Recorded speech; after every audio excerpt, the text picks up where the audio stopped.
Hello, Damenshi here once again, bringing you another update to Tempus. This one, however, will be of a slightly different format, for this is more of an update to the currently existing areas of the game, rather than an advancement of the plot. So, this time around, I'd actually like to answer some questions that many of you have been asking concerning the development of the game and the processes therein. First of all, I've officially decided that the end of the auditions period, as far as the voice acting is concerned, will be New Year's Day of 2015. I figured that this would give me not only plenty of time to get to a point in the game where there is more relevant dialogue to work from, but to also decide on the most appropriate actors for each part. Second of all, the available characters are available for tryouts at all times. This basically means that until the official actors are announced, all of the available characters are fair game. I'm not cutting off any particular character at any given point in time. I'm going to be cutting them off all at once at the end of the auditions period, so no worries there. Just a quick note, what's going on at the moment is a display of the emblem system and the potential upgrading process that might be available if I can work out all of the little kinks about it. It would essentially operate in the same way that crafting works, but only through certain shops, as it were. Each one would be upgraded versions of the basic emblems that you have, and it's fairly self-explanatory, but I figured I'd just bring it up. In any case, third, one of you expressed concern that my project was going under due to the fact that I haven't done any work in a while. However, I'd like to clear up this assumption by saying I have no plans to cancel the production of Tempus at any point in the future.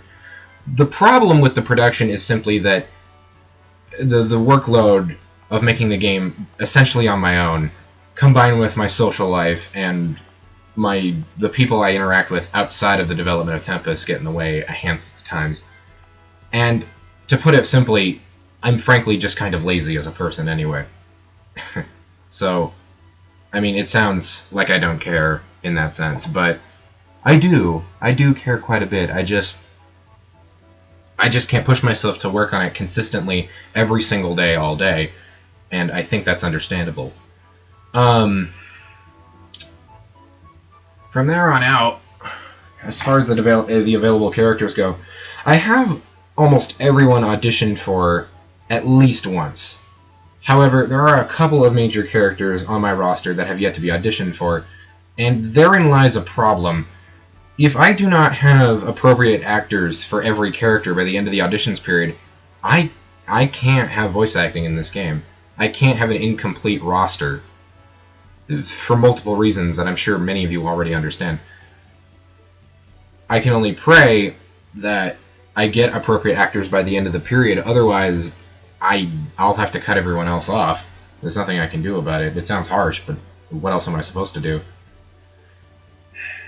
That aside, what else?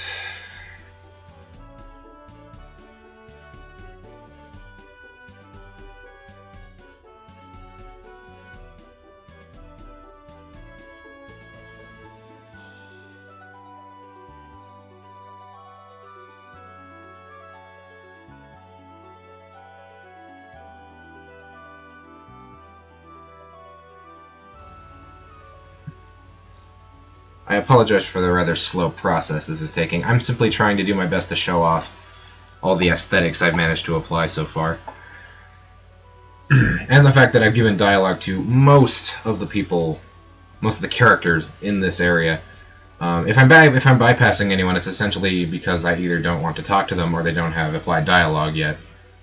Nothing major. Oh, that's right.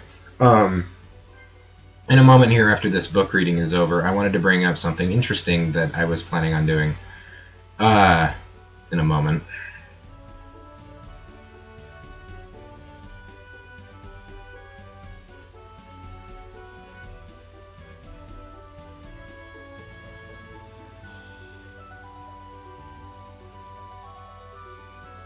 Okay.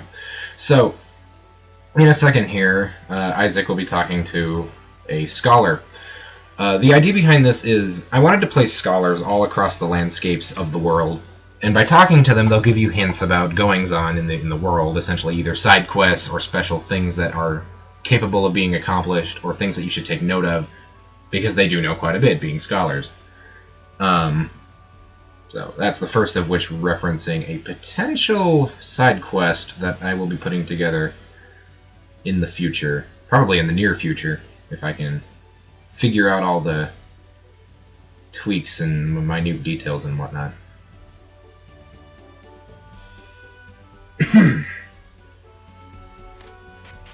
I do realize that many of you probably won't recognize any specific changes due to the fact that I did run through the initial run-through of this area rather quickly. But for the sake of being thorough, I figured I'd try to show off as many things as I possibly could. Most of them are aesthetic changes, nothing too drastic or fancy, but it's a process, I understand.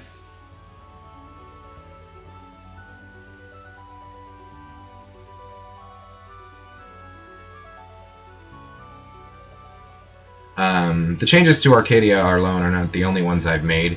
There are many minor ones I've been working on here and there. Tweaks to previously existing areas, character dialogue, the fact that I had to go back and correct some events, and I did rather run into an interesting problem as far as the Speculum Tower goes, but we'll get to that when we get to that momentarily.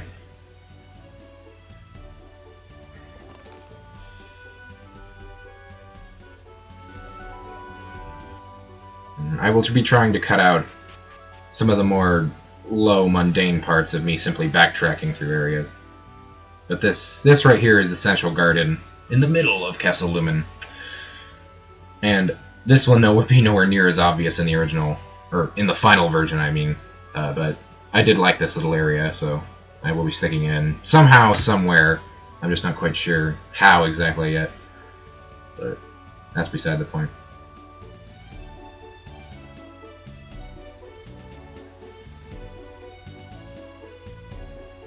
Interestingly, being the idea person that I am, I actually do have the basic events surrounding each and every one of these Lumen already thought up and planned out to a certain extent. Some of them are more thought out than others, but for the record, all of these Lumen are completely established, thought out characters, which could very well be future installments should this first one go anywhere. We will see. We will see.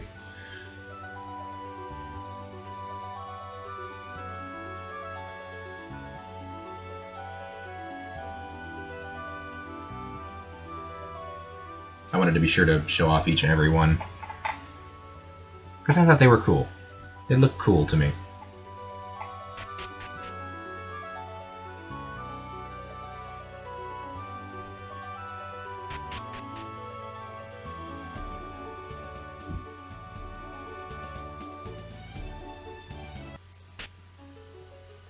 Okay, so here we have the Tower of Speculum again, and I am aware, of course, that I did run through this area before. However, one of my colleagues, I guess I could say, who was helping me work on this project, pointed out to me that the previously established dialogue in the original run-through has little to no relevance with the story at the time. And this is because of the fact that I had put this place together preemptively before the events in the story had been completely established. So the problem arose that a lot of the dialogue actually made little to no sense when compared to the rest of the plot. So I essentially remade this place, reconstructed the enemy encounters in here as well, and added a couple of dialogues and changed dialogues that would be more relevant to the story. So this is essentially the Speculum Tower Redux, as it were. The enemies are actually much harder too. They're also more relevant, given the fact that they are the masked soldiers that were present during the Farlor incident. What with Lucian and his mysterious little event that was going on there. Mentioned finding fragments of something, and the fact that his mission was already accomplished, even though they could not find any fragments. What could it mean? Well, I know what it means. You don't know. You're not supposed to know.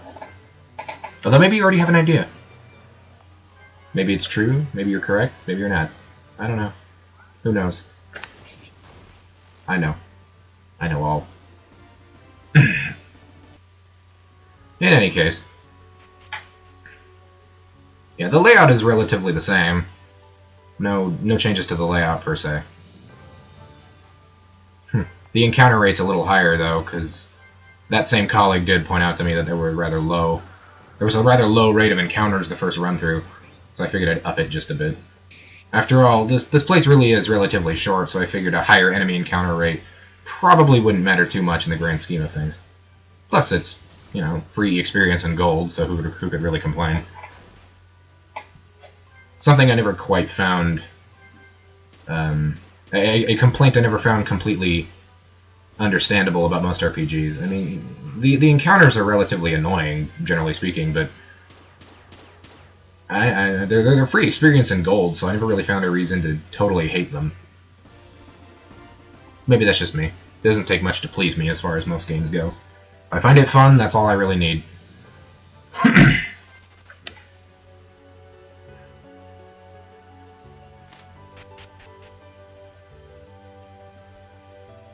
This room has remained more or less untouched, though I did take the opportunity to heal here.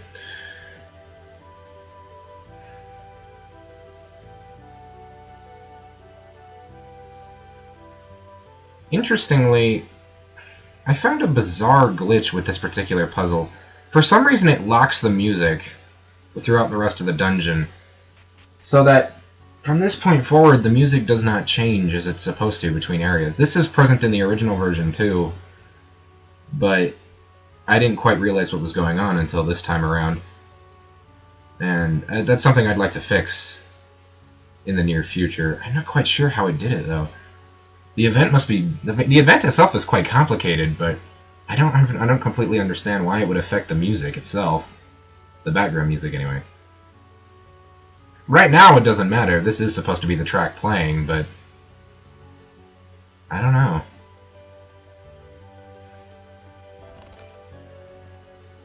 Like,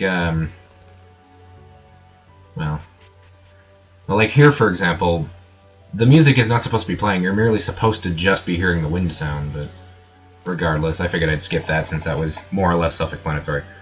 A different track is supposed to be playing here, too. Yeah, I have no idea how that event screwed it up. It's really weird. The dialogue here was changed.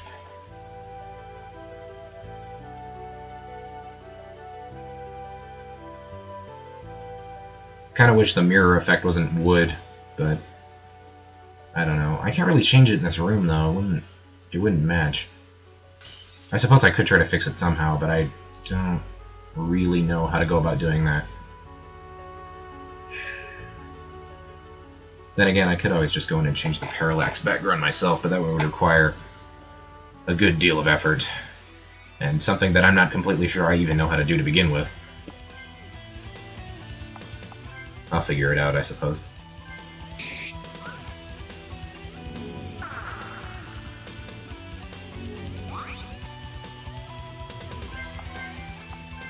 The mirror battle was not changed too terribly much. The fight is more or less the same. I only tweaked her stats a little bit. Here and there, that sort of thing.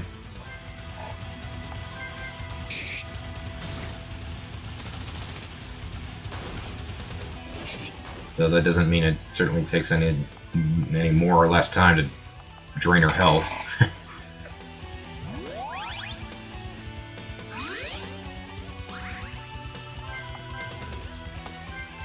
I suppose I could have skipped this battle in afterthought, but I don't know. I wanted to show off the entirety of what I figured was relevant, and at the time this seemed relevant. What are you gonna do? What can you do?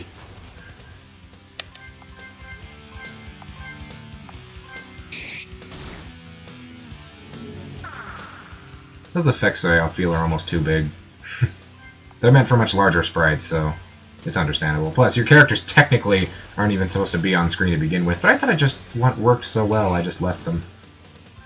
I could always shrink the effect area of the animation, I guess, but I don't know.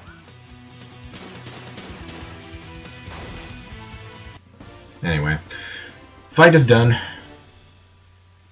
The dialogue in the next part actually hasn't been changed at all, but I did stick Veril there because I felt it would be appropriate for him to be there, rather than just kind of magically disappeared like he was in the original. Veril's still relevant, darn it.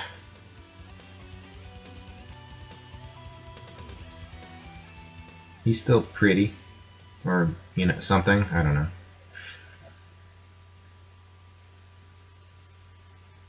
Anyway. This dialogue has also been changed.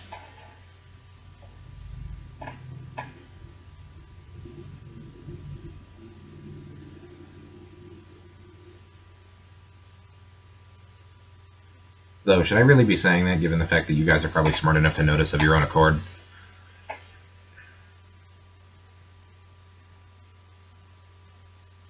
This video wasn't meant to be super clean cut, if you can call my other ones clean cut. It was only meant to demonstrate what I've been doing all this time. The answer is updates. In any case, that's Tempus as far as it goes. Yeah, still a time and a half. Still so many things to do. But I will be making updates every Sunday from this point forward, for the sake of consistency, and the fact that you guys clearly wait far longer than I had anticipated for my updates, and I apologize for that. In any case, thank you very much for watching, and I hope to have more of your support in the future. Until then, I bid you adieu.